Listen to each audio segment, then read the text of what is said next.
punon në shtet është pastarditet, është vjetesë, nuk është punë. Çfarë punë bën ti? 2 orë punon, 6 orë rri, ndrohet se dilën ose bën punën në një patronazhisti. Çfarë produkti ke dhënë ti për veten? Më kush është identiteti jot? Do të thonë ti s'mund të krijosh diçka nëse nuk krijon veten. Ta e kanë humbur veten dhe thotë po punoj. Jo, ti nuk po punon, ti e kapje. Pra aty të shitur një rrok, të shitur një shumë parash që ti t'ja dalësh të përballosh jetesën tënde. Jetesën tonë po e përballojmë edhe neve që nuk financohemi nga dikush, sepse në fund ditës nuk është se do vdesim për bukull.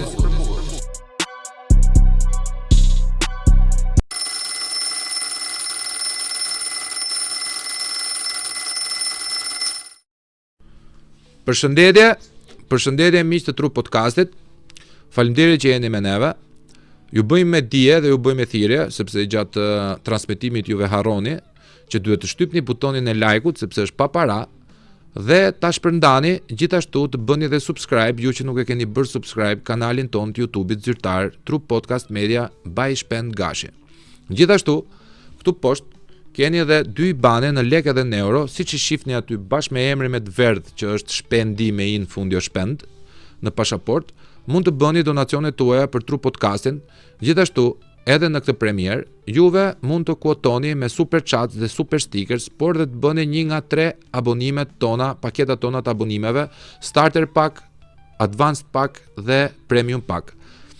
Kështu që ju bëjmë me dije dhe mos të harrojmë që thoni pastaj jo po Gashi nuk na e tha, jo po Gashi harron të na e thoi sepse neve jemi shumë të preokupuar duke parë kontentin.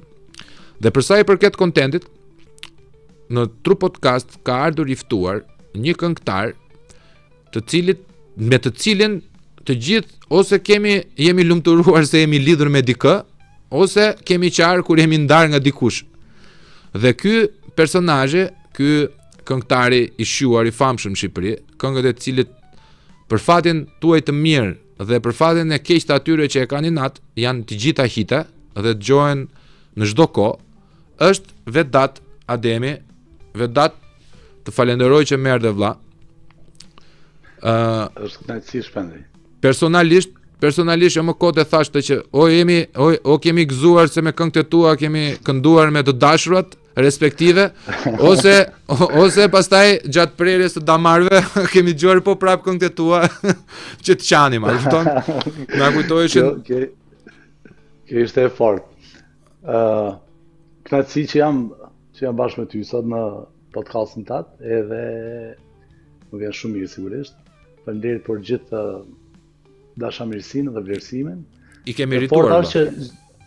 Që gjithmonë domethënë edhe nëpër komentet që vazhdojnë të jenë pjesë e këngëve nëpër YouTube, ka gjëra të tilla, prandaj po qeshjam se kanë ata që thonë, domethënë me personin e parë të jetës jam takuar me këngët e Vedatit, ose me ambientin ku Vedati ka luajtur muzikë, domethënë gjëra të natyrës, kështu që qëndron.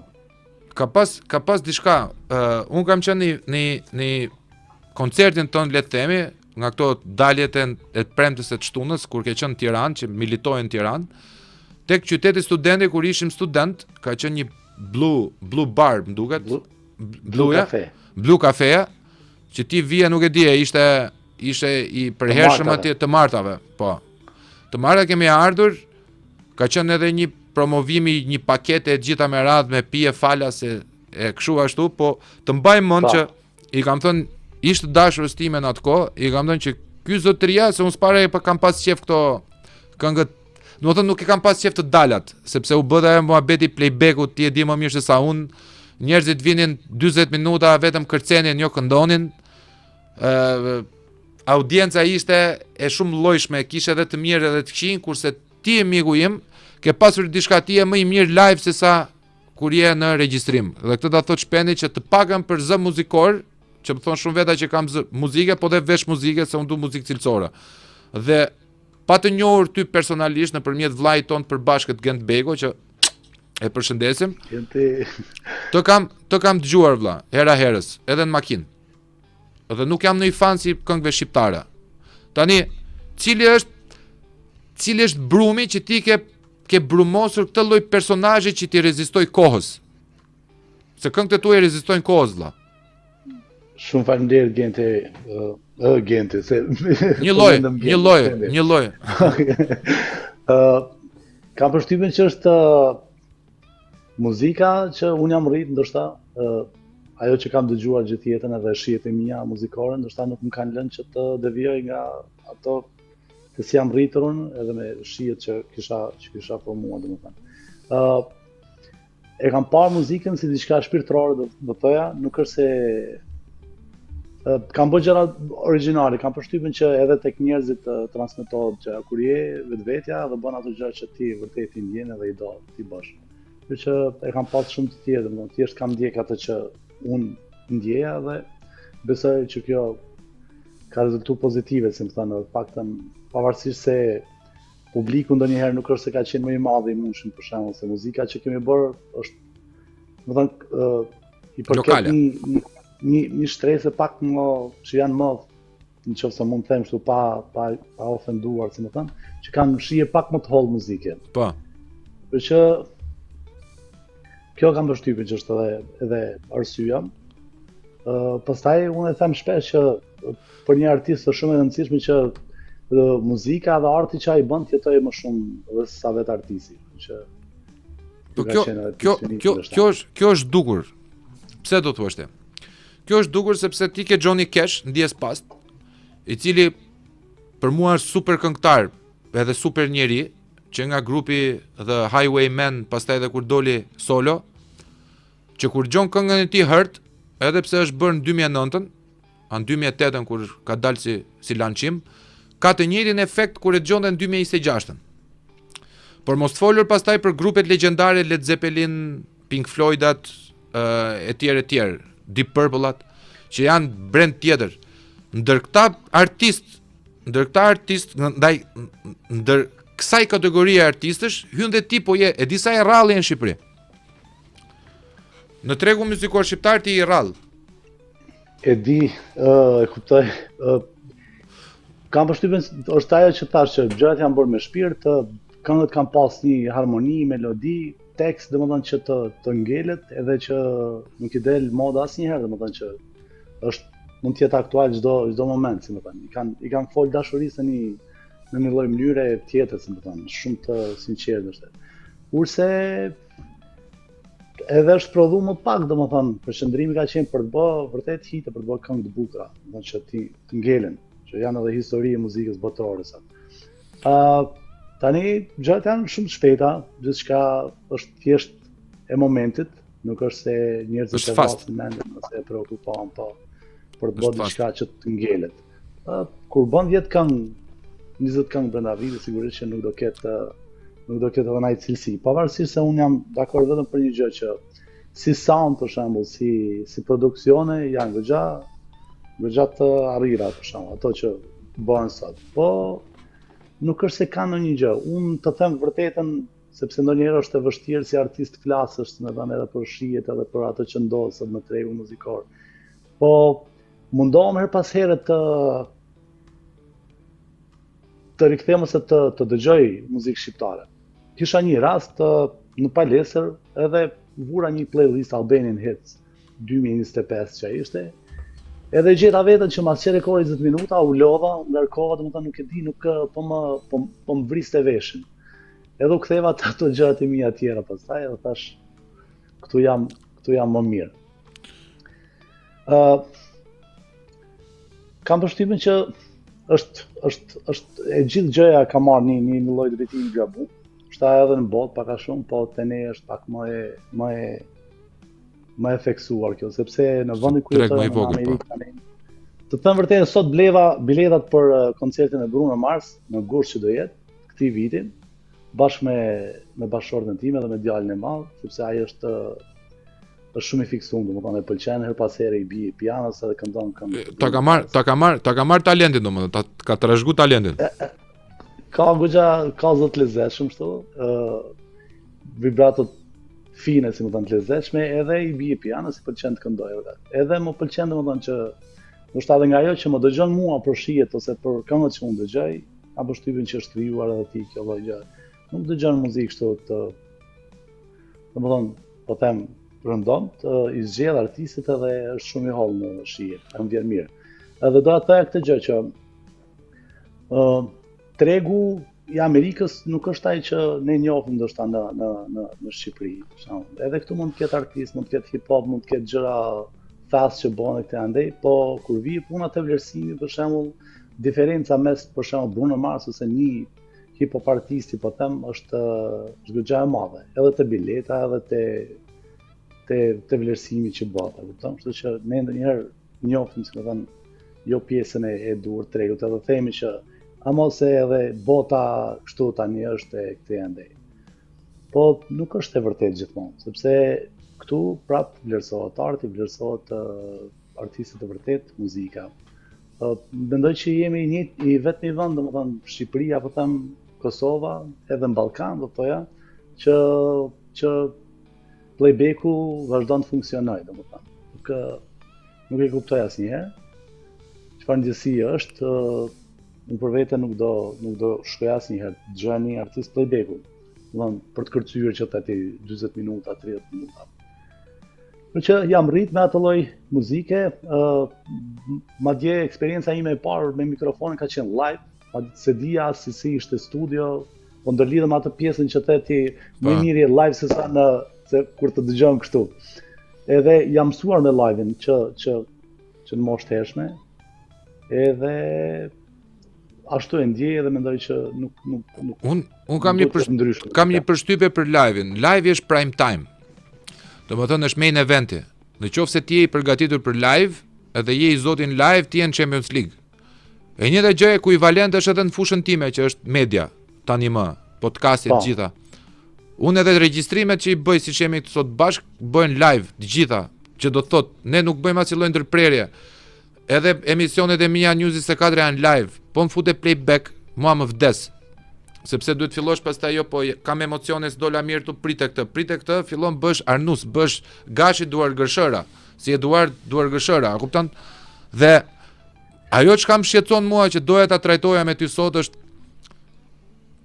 a është pjesë e një agende transformimi i rrymave muzikore, ka eskortizmit, pra prostitucionit, ka konsumit të lëndëve narkotike të forta, si kokaina, si MDMA e gjitha me radhë, dhe çfarë qëllimi ka kjo, se duke u bazuar tek fjalët e Hugoit, që muzika është ajo çfarë shpirti nuk e shpreh dot me fjalë, po e perifrazoj se s'po e citoj dot Hugoin, se duhet ti je shumë i lexuar te Hugoi që ta citoj si duhet, po ky është perifrazimi që ajo çka nuk e shpreh dot shpirti me fjalë, e shpreh me tinguj, pra muzika. Dhe ne jemi mësuar që nga muzika cilësore që të rregullon shpirtin, trurin, qeliza staminale me frekuencat e veta, kemi kaluar tek disa narkoman të cilët marrin mikrofonin dhe dalin me titullin kokaina, pije, jo po mbi lek, jo po s'kam shok, jo po të shok kam lekun, e bla bla bla. Pra, kur i dëgjon djali jot që është 12 vjeç, 13 vjeç, 14 vjeç, apo fëmia im nesër pas nesër, kur shikon këtë tetën apo xhaxhen që i thotë shiko se ty s'të duhen shokët, po ty të duhet leku është bankomati është shoku jot, pi kokainën se jet in, e bla bla bla. A ndikon kjo lloj gjoja, është lloj agjende kjo lloj rrymë muzikore ose ky trend muzik për të ndikuar në përkeqësimin ose në kontrollin apo në krijimin e skleverëve të rinj modern? Po, ka përshtypjen që po. Domethënë u bë vite tani më që publiku i serviron gjërat pa vërteta, normalisht edhe mundon që të shpërqendrojnë si këto që thua ti, që domethënë të heqin dorë nga gjërat e mira dhe vazhdojnë të bëhen të varur nga gjërat e tjera pastaj, domethënë që të zëvendësojnë këto. Domethënë po gjëra shpirtërore, po them nuk ta zëvendëson asnjë lloj. Për mua për shembull, po them unë muzika është drogë, është në momentin që unë mund të kem edhe një moment plagështie, moment kështu ku dëgjoj se jam shumë në formë të rezi, është muzika ajo që më sjell vetë, si më thënë, më bën të ndihem mirë. Sidomos te ne është keq kuptuar, domethënë, edhe mendoj që është investim shumë masiv nga të gjitha anët, nga katër anët, domethënë, qoftë nga media, qoftë nga sepse fundit media ka një lloj fuqie që të ndrojë edhe bot kuptimin e njerëzve, të ndryshojë edhe shijet e njerëzve. Po them se nëse ti promovon një këngë të Vedata Demit 20 herë në ditje, do të thonë automatikisht njerëzve i fillon i ndryshon atë mendimin, thonë që ky përderisa del 20 herë në televizor, është i mirë, do të thonë, pse mos ta dëgjoj edhe unë, si më thënë. Edhe është ajo që i servirin gjëra edhe është bë gjithçka materialiste, domethënë nuk ka më njerëzillok, mjafton të thush gjëra më idiotë të mundshme për shembull, vetëm për hir për të arritur një audiencë caktuar ose një gjë. Domethënë investimi është është katastrofë do thoya për breza. Prandaj edhe unë e them shpesh që ndjej një lloj detyre, domethënë edhe aq më tepër që jam edhe prind, baba tani, që të jem edhe një lloj modeli. Domethënë të jem artist model që të ofroj njerëzve gjëra sa më të mira, domethënë këngë me tekste të bukura që kanë një mesazh, që kanë, sepse ne nuk domethënë jemi shoqëri e varfër, kemi dalë domethënë deri para 10-20 vitesh, mos them s'kemi pas çokolada për të ngrëna, kupton, edhe janë ekstreme. Edhe sot flasim shumë rëndom për tema të forta, domethënë për këto që thua ti, prostitucion, drogën, këtë tash, edhe po edukon domethënë në mënyrë të gabuar. Kështu që ne kemi shoqëri me shumë probleme, për shembull me varfëri, me njerëz që nuk kanë ndoshta nuk arrin të mbyllen muin me të ardhurat e tyre. Me të ardhurat e tyre që kanë, edhe ndërkohë flasim për ekstreme tjera, për makina që thoshti ku dëgjon. Del një X artist, domethënë është kënga e parë e tij, edhe kënga e parë është dis për diko se flet për këto tema që po themi tani. Domethënë nuk ka lidhje, por kam përshtypjen që është dhënë hapësirë, pastaj siç thash, televizionet ju japin hapësirë këtyre lloj kategorie njerëzish, edhe pastaj ne fillojmë çami për gjithë gjërat që na ndodhin vërdall, për fëmijët, për rini, për kulturën, për mosdijen, për mos leximin, për mos shkollimin, edhe ngelemi duke thënë që filani bëri kështu, edhe bën shpejt lek, hajde ta bëjmë edhe ne kështu. Domethënë nuk ka mendjen njeri ose breza të ri që të bëjnë diçka që të jetë origjinale, një ide, një mendim, një shkollim, për shembull, për bën një aplikacion, po them, për të ndihmuar, po.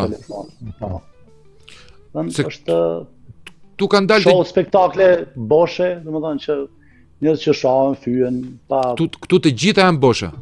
Se kjo është problemi, kjo është, domethënë, un po flas me një djalë i cili i ka jetuar dy realitete. Edhe realitetin e Kosovës në represionin bastard serb, edhe represionin e ish generalve apo ish kapterve të luftës, fituesve të luftës që bën po prap represionin dhe shkatrun tregun Kosovë, ke parë edhe represionin postkomunist Shqipërisë, se ti ke jetuar në Tiranë shumë gjatë, ke ardhur, ke shku, e ke pas shtëpi 2 Tiranën, siç duhet të jetë natyrisht. Po kam jetuar, domethënë në Tiranë, kështu me kod plot, ja 6-17 vite po. Dhe tani më ke ikur në USA, në Shtetet e Bashkuara të Amerikës. Pra ke parë disa realitete.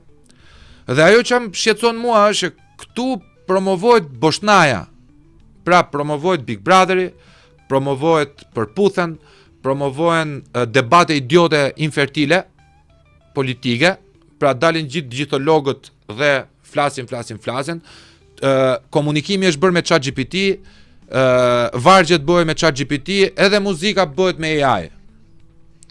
Dhe nuk ka thellësi, nuk ka pikë thellësie. Para se dilnin dosjet Epstein, askush nuk e mendonte domethënë që Hollywoodi mund të kishte ato problemash apo Emmy Awards me Jay-Z me këtë tipin, me Puff Daddy, P Diddy etj. Dhe kur pash për herë se më tha Bego që kemi vllajin ton Vedatin te kënga magjike. Edhe të ndoqa vlla këngën tënde, a kupton? Se unë nuk e ndjek atë lloj formati sepse kam dyshimet e mia për atë lloj formati, sepse asnjëherë ose shumë pak herë ka fituar kënga më e bukur vlla. Më me vlerë. Më fal shpen, te radio televizioni shqiptar, jo te kënga magjike. Te radio, po më fal, se unë jam keq me emrat. Te radio televizioni shqiptar vlla. Atje mua më duket sikur është qoka. E mbaj unë përgjithësinë. Nëse ti mendon ndryshe, mund ta elaborosh, po ky është mendimi im, është observimi im personal. Pra, kanë fituar njerëz që kanë lidhje me muzikën sa çka kali me astrofizikën. Sa to janë muzikra vlla. Pra, okay, nëse ti do të promovosh kulturën woke, do të promovosh disa njerëz që janë ndryshe nga ty dhe po bën një muzikë, jepi, po mos e quaj art. Thuaj po bëj PR. Si e shikon këtë, si e ndjeve ti, si u komportove ti me atë ndjesin aty, se e kishe lënë Shqipërinë kaq vite dhe erdhe investove prapë. thënë vërtetën, unë në një farë mënyre ishte sakrificë për mua që të vija të lija familjen këtu, sepse unë kam edhe angazhime me fëmijët, plus që kam edhe gigs që i thonë amerikanë, sepse bëj edhe muzikë tej për pas here. Ishte sakrificë në radhë parë, sepse lash familjen një muaj e gjysmë, domethënë për të qenë pjesë e festivalit. Dëshira ishte e mirë, normalisht, edhe nga njerëzit që kisha marrë shpesh herë, nxitesh në një farë mënyrë që pse s'vjen, pse s'kthehesh prapë në festival, ndoshta këtu, ndoshta ashtu, edhe erdhi shumë natyrshëm për hir vërtetës, mu prezantua si projekt, e pëlqeva, kam atë mënyrën time në testimit, edhe më dha një lloj ndjesie të fortë, edhe duke qenë se edhe tekstin e kishte të fortë, thash okay, me që më thënë gjithë këto herë, jam, si më thënë, më shkërkuar, po e marr guximin edhe po rikthehem. Unë kisha nga 17 vite pa dalë në festivalin e radio televizionit. Erdha me dëshirën e madhe, po rrugës pastaj fillojnë gjërat e vogla, zhgënjimet, kështu edhe mendon që thua mbas gjithë këtyre viteve gjërat duhet të kenë ndryshuar, duhet të ketë ecë përpara, duhet të ketë një lloj progresi, gjeta një lloj regresi, kështu që nuk e di, domethënë nuk është se e ndjeva, domethënë erdha me një energji shumë të madhe, pastaj rrugës u zbe gjithë gjëja.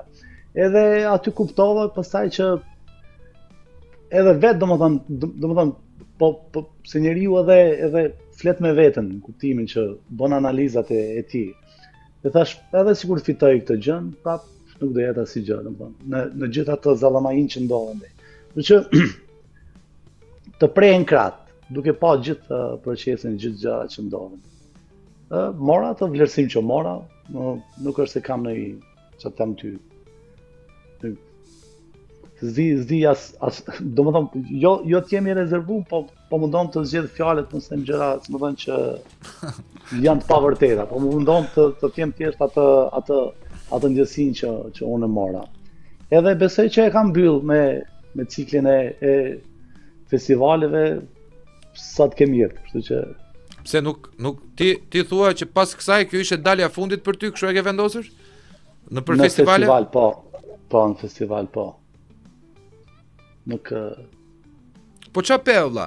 Qa pe diçka që u të huajsove komplet të mos? Ja kam fut vetes kam një muaj kot. Po gjëja më e mirë ato që meriton, domethënë gjithë vlerësimin tim edhe të publikut dhe njerëzve, është puna e orkestrës dhe aty që kanë punuar me orkestrën. Që është punë fantastike.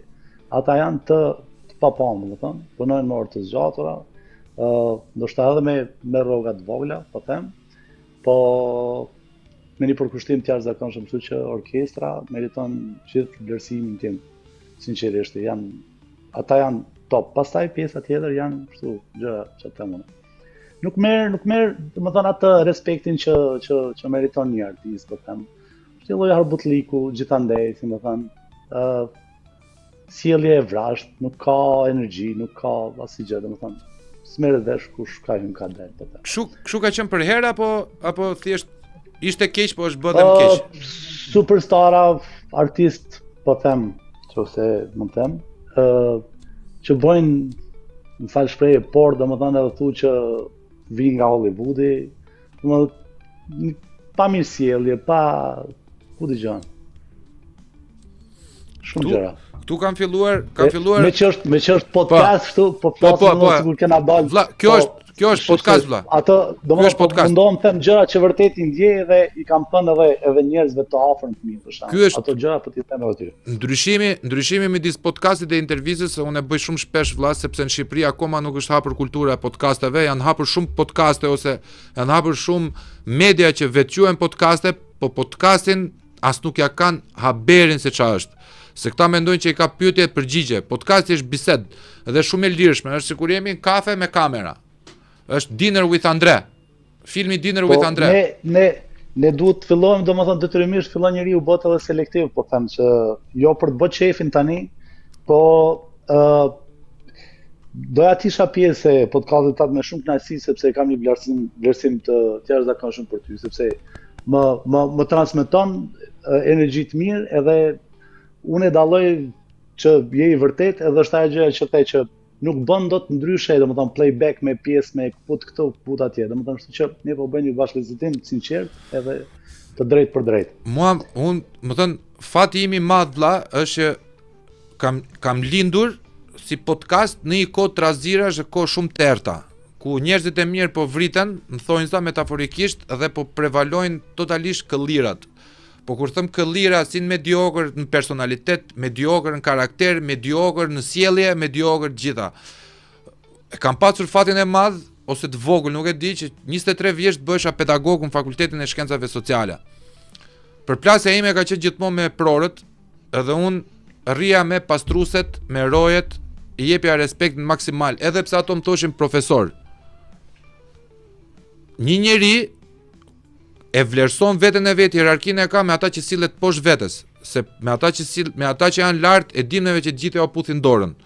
Unë kam bërë të kundërtën, edhe te ky podcast kam marrë Gent Bacon, që është për mua është thesari i humbur i Shqipërisë. Nga Gent Bacon kam marrë dhe shumë tjerë, një ndër ta kontakte edhe ti Vedat, që për mua ke qenë thesar vlla dhe vazhdon të jesh thesar, ta them në kulmin e modestisë që je një nga këngëtarët e mi të preferuar shqiptar vlla.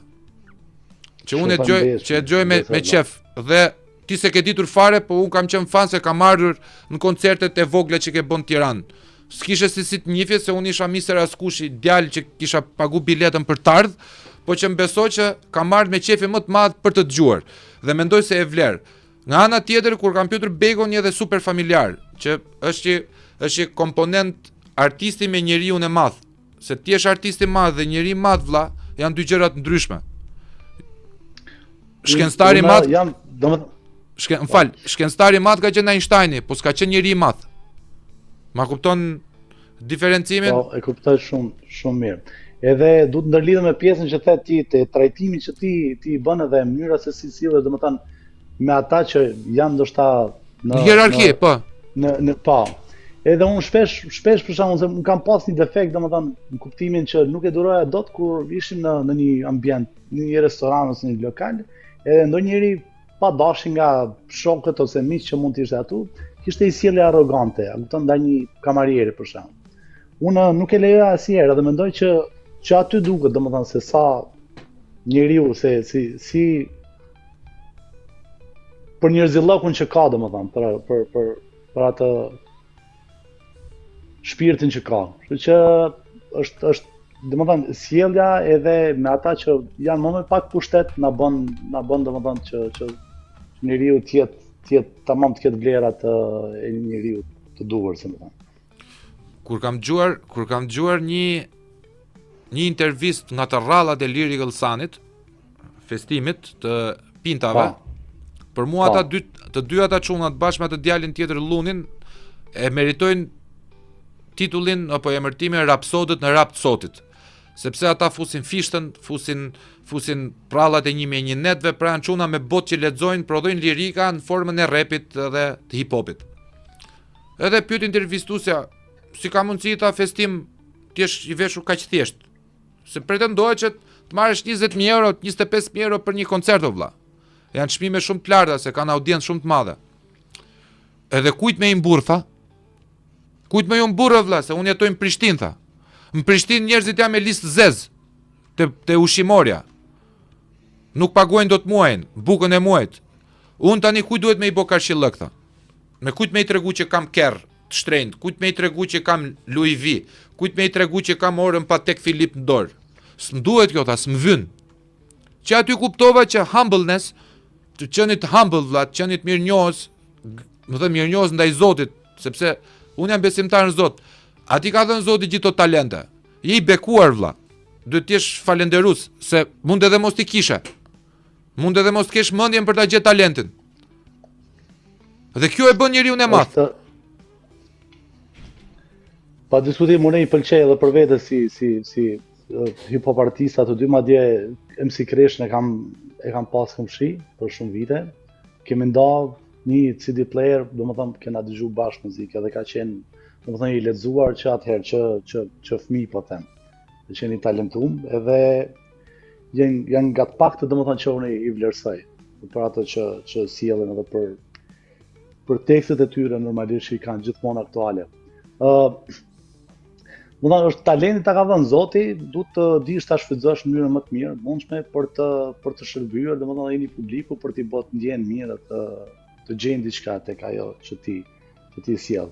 Domethënë unë e kam pas gjithmonë këtë lloj natyre, thjeshtësinë e kam dashur gjithmonë edhe famën gjithmonë e kam pas në një lloj mënyre, po them frikë sepse nuk doja të ndryshoja. Domethënë muzika ishte pasioni më i madh i jetës time, pasnjëherë nuk doja të humbisja veten, domethënë në këtë lloj gjëra materiale, po them, që të filloj të bëj dikush që s'jam, kupton? Se shpesh më thonë njerëzit më po si ti e merr djalin e del me qenë në krah, si më thon, djalin hopa, edhe shkon del nëpër Tiranë për shkak të dallosësh. Normalisht unë do ta çoja në vende ku kishte lodra, ku kishte ambiente për të luajtur për to ose në një park, e thjesha nuk ja privoj asnjëherë fëmijës tim, domethënë të drejtën që dalit të kënaqet me fëmijët e tjerë, sepse ka babën artist se 5 veta e njohin të rruga dhe ku kalon ato. Madje thjesha për mua unë me këtë lloj vlerash duhet të jem, domethënë duhet të jem shembull, a kupton? Edhe tek njerëzit që më shohin, domethënë që njeriu të jetë i thjesht. Pastaj ne jemi popull i vogël, e kupton, në të tjerat vende ham bukën, pim kafe, kështu që është e vështirë të bësh, domethënë dikë që si. Edhe kështu që sot është bë, çfarë them ty, është e vështirë ti prekësh, sepse kënaqësia e artistit është kur del para publikut edhe të presi publikun, edhe të takojë, të marrë atë energjinë e fansave, për shembull, një foto që ti bësh të lumtur, të kenë kënaqësinë të shohin nga afër, të bëjnë një fotografi. Kam takuar një nga artistët që unë kisha shumë qejf, Gavin DeGraw,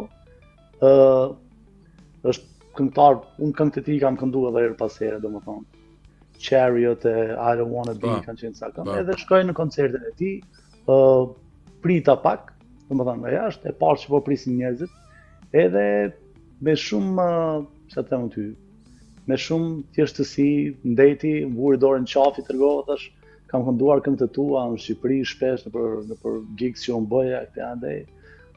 Domethënë më dha diku 5 minuta kohë duke folë me ta, duke më pyet nga janë, si qysh tek. Edhe janë humble, janë ndryshe, pavarësisht se ne i shohim domethënë si idhull, ndoshta kur je ball për ball tyre, din të sillen, din të Kjo një eksperiencë e gjashme. Të japin një lloj dashurie, dashamirësie. Një eksperiencë e ngjashme më ka ndodhur me një DJ botror i cili ka qenë 5 vjet në billboardet më të mëdha të botës, i pari, Solomon. Duhet ta kish dëgjuar patjetër Solomonin, është DJ techno, progressive house, techno dance. Vjen tek një lokal i cili është prishur në Tiranë, me shumë mundësi ke këndu dhe atje tjetër, Dada, ish Dada.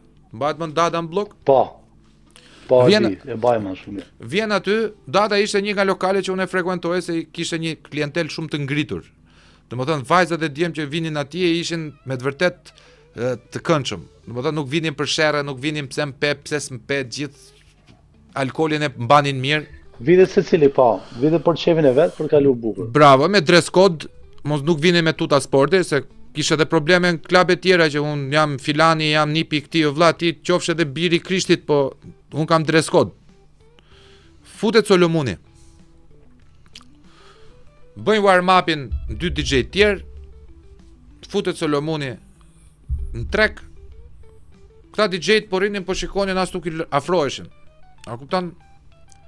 Solomoni një moment vendos trekun e vet vlla, ke praktikisht 12 minuta, 13 minuta, vjen dhe futet mes sallës duke kërcyer vet. Me këngën e vet vlla. Edhe ka bu muhabet me mua dhe me shokët e mi. Thjesht thua ti, nuk ishte Solomoni ky tipi vlla, ishte thjesht i djalë që kisha ardhur po na bënte, po na jepte muhabet. Dhe DJ-t e rinj që ishin aty te Dada vlla, rinin të kompleksuar ose pse ti flasun i pari, me idenë shqiptare, pse ti flasun i pari. Solomoni pas asaj vajti në after party pa lek te disco boxi. Sepse i tipi e shijonte kënaqësinë. Domethënë erdha në Shqipëri, mora lekët që kisha për të marr. Ambienti i bukur Dada, ku do vemi tani në disco box, bëhet muzikë elektronike, do futem aty të performoj. Muza e tij ishin njerëzit që kërcenin. Djali më i thjeshtë që un kam njohur në jetën time, 5 vjet në billboardat i parin, billboardat botror. Nuk ka lënë vend të botës ai pa bër playlista, pa bë video në YouTube, e gjitha me radhë, videot e tij në YouTube janë 50 milion, 70 milion, 100 milion, 200 milion views-a cilësor. Pra, dhe kur ti shikon një nga këto, më fal për shprehjen, feçkat, që nuk din se qa janë këngëtare apo artiste apo kërcimtare, u duket vetë sikur janë mbretëresha anglisë vlla. Ma shpjegon pak të lloj kompleksi. Unë hyte ka ta lloj tipash që sot jam i famshëm, cilësohem i famshëm në Shqipëri, po unë e urrej famën vlla. E urrej në mënyrë absolute atë lloj fame që është në Shqipëri. Pse i ndodh kjo gjë këtyre njerëzve? Ça mendoni se është kompleks inferioriteti? Mendon se ça?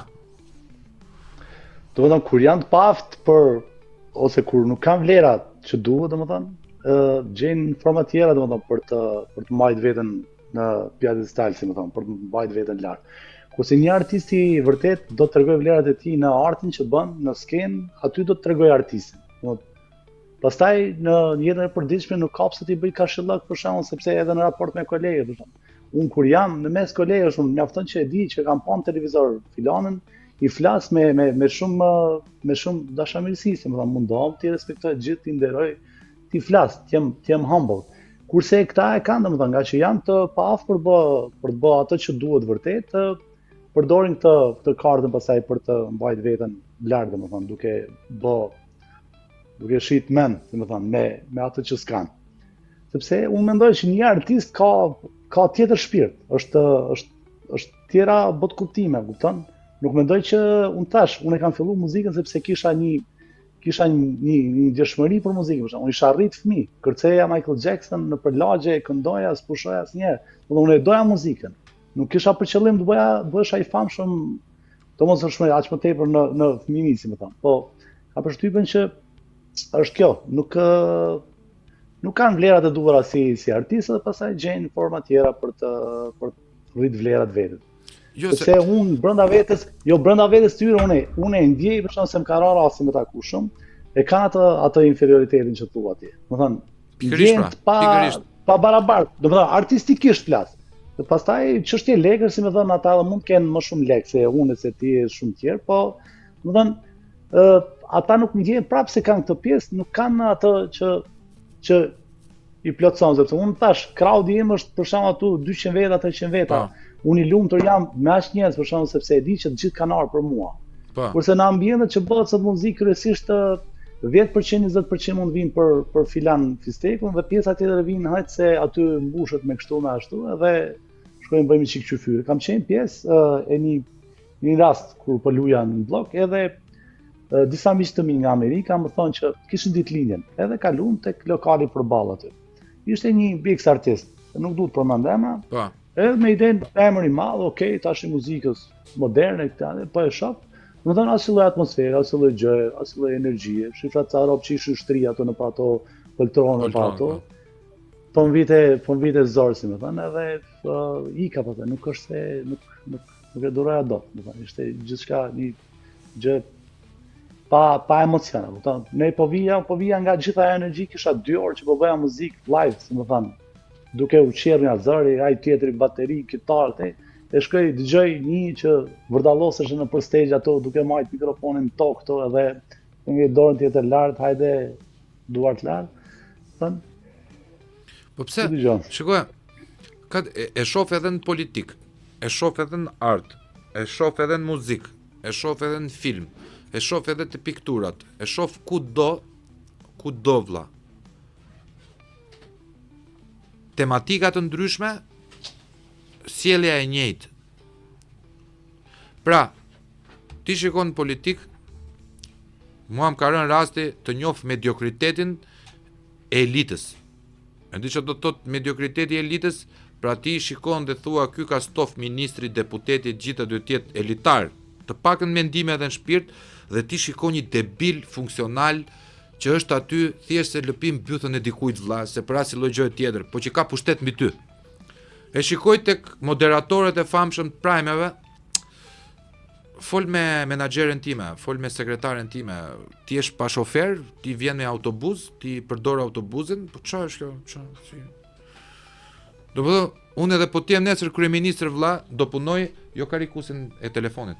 Do jep, domethënë edhe po të jem nesër kryeministër, të betohem kam për të punu sepse du me dal vetë me bicikletë valla. Do punoj për rrugën e bicikletave sepse du me dal vetë me bicikletë. Nuk e du makinën valla. Makina është stres në qytet. Makina përdoret ndër qytetare, kupton, ndër qarkore. Pra të shkosh nga Tirana në Vlorë, në Fier, po mund ta përdorësh, po dhe autobusin. Dhe të kompleksohem unë, se më thot ai, po shikoj vëlla se ti tani je i famshëm, ke kaq milion shikime në YouTube, njohin gjithë tani. Po si nuk jeti një sekretar, nuk jeti një gjë që mos përgjigjesh vetëm në telefon.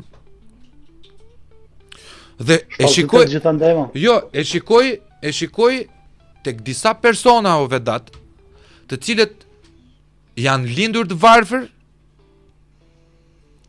kanë jetuar të varfër, po jetojnë të varfër shpirtërisht, se kanë kaluar nga varfëria ekonomike, e kanë kthyer metamorfozën në varfëri shpirtërore, dhe janë të predispozuar që të vdesin të varfër, ku pasuria vetme që kanë janë parat. E di çfarë do të thotë që të kesh pasuri vetëm parat. Unë, ti, Genti, shumë miq tan janë njerëzit nga më të pasurit e botës. Unë kam nonën babën gjallë vlla. I shijoj dhe i përqafoj o amar erën. Kam vllajin me shëndet plot. Kam miqtë e mi me shëndet plot. Kam miq që më duan për atë që janë vlla, jo pa pik interesi ekonomik, financiar e gjitha me radhë. Për shembull, Gent Bego vjen se më do mua këtu dhe do ëndrrën time që bashkëpunon. Ne s'kemi marrëdhënie kontraktuale me njëri tjetrin. S'kemi bën ndonjëherë marrëdhënie kontraktuale. E ndihmojmë njëri tjetrin me shpirt për të rritur. Sa kemi mundësi, ku i ka i të mirat, ku i ka mund të mirat, pas the ball. Dhe shikoj vlla që ka njerëz që të vendosin të dera kufirin.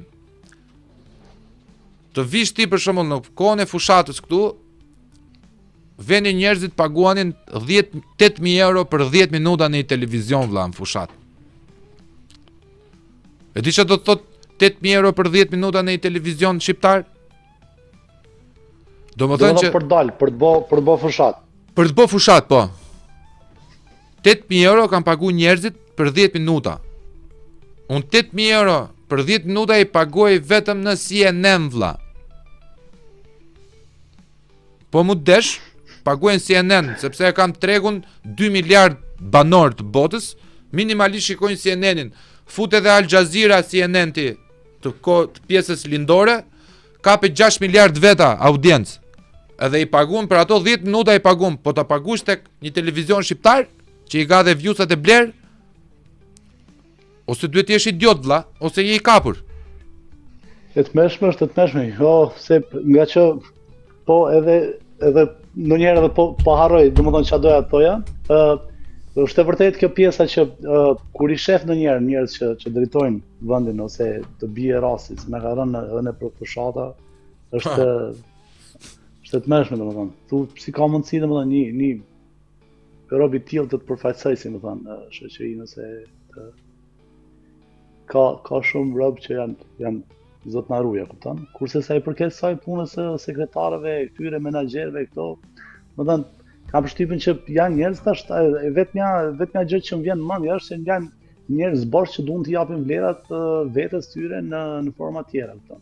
Sepse njeriu e gjen kënaqësinë nëpër gjëra të vogla kam përshtypjen, kupton? Do thell. Po flas për veten time dhe duke kaluar mosha, si më thënë, bosh akoma më selektive edhe për njerëzit që zgjedh të rish për energjinë që do të marr, si më thënë, sepse unë për vete personalisht nuk kam nerva, domethënë të mbas kohë të flas për gjëra kohë, për shembull për njerëz që s'kan të njëjtat kuptime me mua, për shembull, s'kan të njëjtat shije, s'kan të njëjtën kuptim ose të njëjtat mendime për familjen, për fëmijët, për këtë, kupton? Edhe kanë humb vlera, domethënë, është investim në gjëra materiale gjithkohës, kupton? Tash, tani ti dëgjon rëndom që shahën e fyën e kalojnë limitet nga domethënë vetëm për qëllime për të arritur lloj shikueshmërie ose për të marrë x lek nga klikimet ose nga kjo gjë. Domethënë, ka humbur njerëz lëku, mos ka më shpirt edhe tash sido që të jetë, domethënë me çfarë do çmimi mjafton ti vetëm të bësh lek edhe pjesa tjetër pastaj s'ka rëndësi. As se si rritën brezat, as çfarë po jep publikut, as çfarë po bën për këtë vend, sepse ne gjithë jemi, domethënë, përgjegjës për ato gjëra që ndodhen në vendin tonë. Edhe pastaj me një x gjë, x rasti, fillojmë kthehemi gjithë. Jo kështu, jo ashtu. Ke lloj vrasësie gjithanej, komente, po mblidhe përshtypje dje, ishte po dëgjoja domethënë për këto që përmendën për Epstein files që kanë dalë tani. E kupton ti domethënë çfarë energjie të keqe kemi si popull që Shqipëria dhe Kosova janë dy vendet mbas Amerikës që kanë bë research për këto lajme, për këto files, e merr me mend. Domethënë gjithë ditën ç'a duam me marr me thashë theme, me budalliqe, si ja ka bë, ç'a ka bë, ku ka shku, te ka shku, se ka bë ky, ç'a ka bë. Domethënë ndërkohë që as vetë populli amerikan, si më thon, po them nuk është se merret me ta, sepse njerëzit kanë prekupimet e tyre, bëjnë jetën e tyre fundit. Janë me punë, me angazhime, nuk kanë kohë të merren me rrjetet. Jo, ata ti bën një gjë i vepër të mirë, po them ke gjë, merr 5 komente, 3 komente, 10 komente. Domethënë deli lajm idiot aty budallik, edhe nga 2-3 mijë komente, njerëz që shohin mes vete pastaj për një X personi që s'ka dy parë vlerë, domethënë është një lloj zallamahie e madhe që sepse unë kam lënë muzikën në një lloj periudhe kur isha po them në kulmet e mia. Po. Edhe po e shifja sepse po e nuhase që gjërat po ndryshonin, si më thënë, edhe nuk merja më ato gjë që doja, si më thënë. Edhe plus që isha edhe i lodhur sepse kisha shumë vite që punoja 4-5 herë në javë me për lokalet e Tiranës, e Shqipërisë, Kosovës, e Maqedonisë, gjithanë, sepse edhe lëvizim shpesh. Më thënë, edhe kisha nevojë domethënë të kaloja kohë me familjen time, të shifja djalin tim duke u rritur, kupton? Që shumë llogari njerëzit sot nuk i bëjnë atë. Domethënë sakrifikojnë çdo lloj gjëje për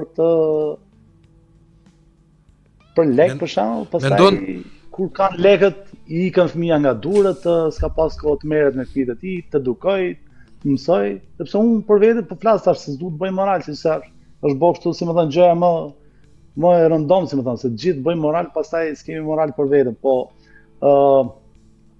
unë fëmijës tim për shembull shumë gjëra nuk e lë t'i bëj, më thënë, edhe në raport me muzikën, po ta dëgjoj fëmin tim që më gjë pa çavure ashtu, i them hiq ma këtë gjë, domethënë.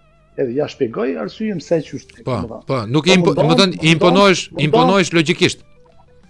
Po logjikisht, po, sepse ajo mund të jetë me tekst eksplicit, si më thënë, të gjëra që ai s'ka nevojë ti dëgjoj tani në fëminin e tij për shembull. Edhe mundom që ta drejtoj, si më thënë, të flas, kaloj kohë produktive me to, jo vetëm për të qenë fizikisht afër tyre, si më thënë. E këtë gjë ne na mungon sot, domethënë në shoqërinë tonë, okay? Janë, si më thënë, kanë humbur njerëzit në për gjëra materiale, gjëra që them ty scroll down gjithë ditën në telefon, ç'a bën ky, si veshi ky. Domethënë nuk e gjejnë kënaqësi në gjërat që kanë, që i rrethojnë, që te ti. Për shembull, unë i hypi avionit udhtoj 12 orë, 20 orë, si më thënë, vetëm për të qenë afër prindërve të mi. Domethënë, bravo valla. I kam gjallë shqyrzohet dhe mundohem që ti kesh me jetë. Ti kesh me jetë valla. Edhe faleminderit. Domethënë nuk ka më njerëz që duan me shpirt, si më thënë, edhe duan të larg. Këtu ku jetojmë tani, për shembull, mundohemi të jem afër komunitetit, sepse si më tha shpreha gjithmonë që mos rri me shqiptarët. Unë me shqiptarët s'është se kam ndër me gjithë komshinët që kanë pas në Tiranë, po për mirësjellje kam përshëndet gjithë, kam fol me ata. Po kam pas diçka që kam shku me ta, që më është hongër muhabeti, si më thënë, edhe rrin. Njëta gjë ndodhe këtu, si më thënë, mundohemi të jemi afër komunitetit. Për të kalu bashkë një weekend, një barbecue, një kështu, një Mendon se e ke hyrë në hak familjes gjatë karrierës tënde vëlla? Edhe cili është personi që e ke hyrë më shumë në hak? Po sigurisht ka qenë bashkëshorta, ndoshta, po them sepse fëmijët kur, domethënë, u bë 10 vite që tani janë në Amerikë, unë edhe me ta kam kalu shumë kohë. Mund të them që kam kalu kohë më shumë ndoshta edhe sa bashkëshorta. Po bashkëshortën time kam vlerësuar gjithmonë për sinqerisht për mbështetjen edhe për atë mirë kuptimin që ka pas. Po ndoshta duke qenë edhe familje muzikantësh, si më thënë, ka pas goxha më të lehtë. Po e kam pas suport, kështu që nuk më ka qenë ndonjëherë pengesë edhe stres për mua, si më thënë, më ka lënë të lirë. Ka qenë forcë. Po atë falenderoj vërtet, sepse pavarësisht se s'kishim kohë, domethënë, edhe vikende mbi të punoj, që të fokusohesh atë ishim kalojmë shumë kohë bashkë, po kështu, ato mendoj. Po tani jeta në Amerikë, Shikoj, që t'jesh bashortja e një muzikanti është shumë e vështirë vëlla. Se neve shikojmë vetëm nga ana jon. Se muzikanti ka kërkesa seksuale nga fanset. Është mes të alkoolit. Por shqyqysh Zotit, ti dhe Bego nuk jeni bërë njërë pjesë e Kronikës së Rozë. Shqyqysh Zotit. Se aty u ka shkar këmba shumë artistëve. E kanë humbur për hiç pak gjë. Se i ka plas si skandal seksual, shkatru familja se merr dot më veten, a kupton? Por vlla, ka dhe diçka. Unë jam mundu pavarësisht këtyre gjë, jam mundu gjithmonë që të ruaj familjen, domethënë, mos sepse ne kena qenë të ekspozim pa diskutim, po unë për vete prap jam munduar të jemi mirësjellshëm, të flas, të jap mohabetat sa ka qenë nevojshme gjithmonë dhe kaq, kështu që shikoj. Është, më thon faleminderit Zotit që kena shpëtu. Faleminderit Zotit që ke shpëtuar vlla, po duhet falenderosh edhe zonjën që shumë gjëra që mundi e ketë menduar nuk ti ka shprehur. Se psikologjia e meshkujve dhe e femrave ndryshon shumë. Neve mund të jemi më të fortë si karaktere, po jemi më të brisht emocionalisht. Pra me një fjalë ose me një sjellje thyhemi direkt, kalon low fare, low profile. Doja ta, më thënë, njerëzit kanë kuriozitet, ty mund të kenë dëgjuar edhe në vende të tjera, po besoj se pyetjet që t'jam bërë kanë qenë shumë të mbyllura. Arsyeja që ti e ke lënë Shqipërinë dhe Kosovën vlla, po e quajmë Shqipërinë e madhe tonën. Se e njëjta janë lagjet njëra tjetrës, janë pjesë njëra tjetrës. Cila ishte arsyeja? Ishte arsye ekonomike apo thjesht u mblodhet si çift dhe thatë fëmijët nuk kemi për të rritur këtu? Unë thash u lodha pak nga gjërat, domethënë nuk gjeja më atë energjinë, nuk kisha më forcën domethënë ndoshta edhe u lodha edhe fizikisht sepse po e ndjeja që nuk mund t'jepja më, mund t'isha, se më thënë, nuk mund t'jepja atë që doja unë, se më thënë edhe për publikun. Pastaj kur bësh me fëmijë sigurisht ndryshojnë edhe gjërat. Edhe e shifja që do jetë më e vështirë, si më thënë, edhe ishte vendim familjar, çështja domethënë ana ekonomike nuk ishte problem absolutisht, sepse bashkëshortja ime punonte në një institucion që kishte rrogë të mirë, domethënë edhe sikur mos punoja fare unë për shembull muzikë, ne do ishim shumë mirë ana ekonomike atje, edhe po thjesht nuk, domethënë ishte diçka që nuk po gjenim më atë që donim. Plus që shto edhe ne kishim green card, më thënë, në atë kohë. Donim, ishte pak e lodhshme e bezishme kjo pjesa që vajti ardhi për ta bë Amerikën në Shqipërinë, me fëmijë të vogël, po, me valizhin e përdor. Edhe mendum, tham, okay, po ikim të provojmë jetën atje, edhe shohim se si do shkoj. Vjen këtu, pastaj normalisht fillimet janë të vështira, si në çdo vend tjetër, po me miq të dur, njerëz të mirë që më thonë që na kanë dhënë edhe ofër. Ja kemi dalë. Pastaj gjërat vinë gradualisht duke u rregulluar. Cila ishte gjëja më e vështirë? Në shtëpinë. Po ambienti, domethënë, ne ishim mësuar me hapësira më të mëdha, këtu shtëpiat janë më të vogla, kushtet nuk është se ishin tamam, po them. Sepse ti mund të marrësh edhe një shtëpi në Manhattan të jetosh, po qiraja është shumë e lartë dhe është e papërballueshme po tha për njerëz që vinë, domethënë si fillim nga Shqipëria në Amerikë.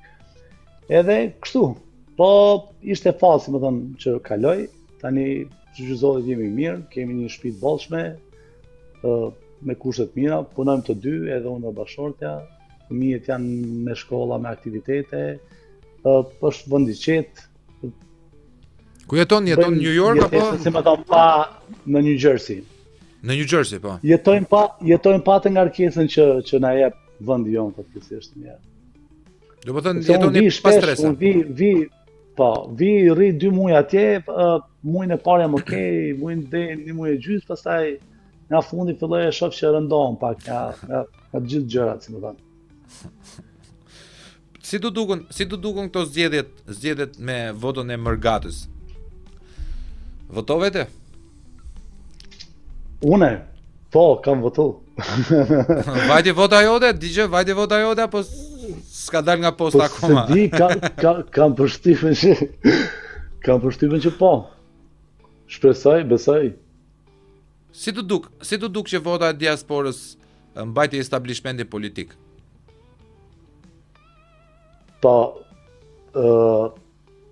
tani përderisa kanë qenë zëj forte dhe kanë qenë, si më thënë, kanë qenë ata që kanë investuar në vite, domethënë, për vendin, për Kosovën, për luftën, për gjithçka që kanë ndodhur, pse nuk pas kanë të drejtë të votojnë, domethënë, që të japin verdiktin e tyre. Apo Unë po them vota jon. e kuptova pyetjen. Jo, se ke kuptuar. Vota jon Okej, fal.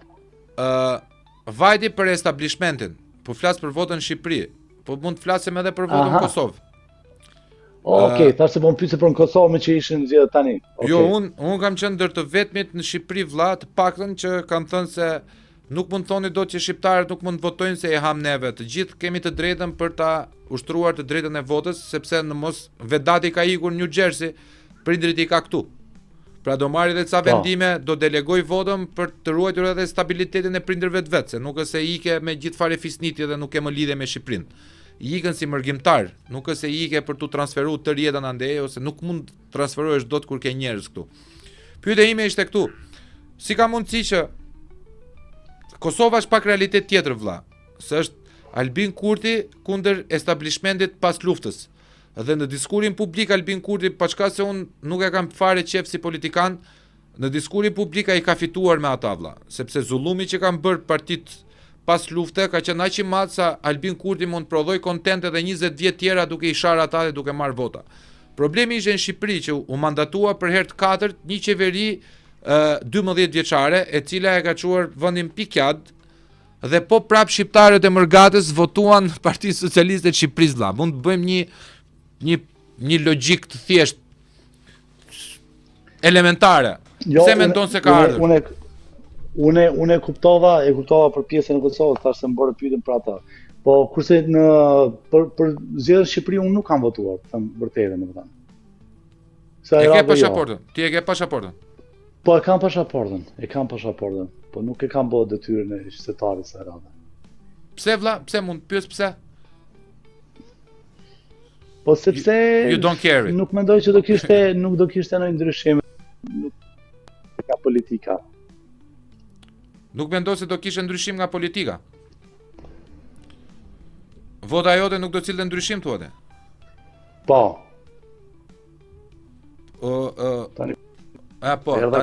Tani erdhe se u shkpute një moment. Ti the domethënë e kam po flasim një gjë tjetër po.